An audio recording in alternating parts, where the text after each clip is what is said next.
మీరెప్పుడైనా ఆలోచించారా? గణేశుడిని నిమజ్జనం ఎందుకు చేస్తారో? ఇది కేవలం ఆచారం కాదు.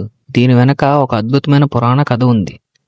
ఒకసారి పార్వతీదేవి పసుపుతో, చందనంతో కలిపి ఒక బొమ్మను చేసి దానికి ప్రాణం పోసింది. ఇదే నా కుమారుడు గణేశుడు అని ప్రకటించింది. కొంతకాలానికి శివుడితో జరిగిన సంఘటనలో గణేశుడు తల కోల్పోయాడు. అప్పుడు పార్వతీదేవి ఆవేదన చూసి శివుడు ఆయనకు ఏనుగు తల తెచ్చి అమర్చి, ఇప్పటి నుంచి నీవు సర్వ విఘ్నాలను తొలగించేవాడు అవుతావు అని వరమిచ్చాడు. అప్పుడే పార్వతీదేవి గణేశుడికి ఒక వాక్యం చెప్పింది. నాన్న, ప్రతి సంవత్సరం భక్తుల ఇళ్లలో మట్టి రూపంలో అవతరించి వారికి ఆశీర్వాదం ఇవ్వాలి.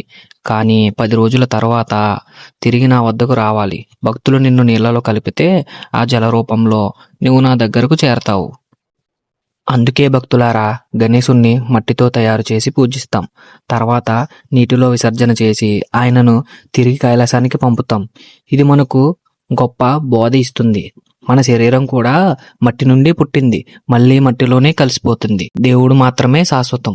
విసర్జన అంటే దేవుణ్ణి పారేయడం కాదు, ఆయనను మన హృదయంలో శాశ్వతంగా నిలుపుకోవడం. కాబట్టి గణపతి విసర్జన అనేది విడిపోవడం కాదు, మళ్ళీ వచ్చే ఏడాది మరింత ఆశీర్వాదాలతో, ఆనందంతో, సంతోషంతో తిరిగి రావడం.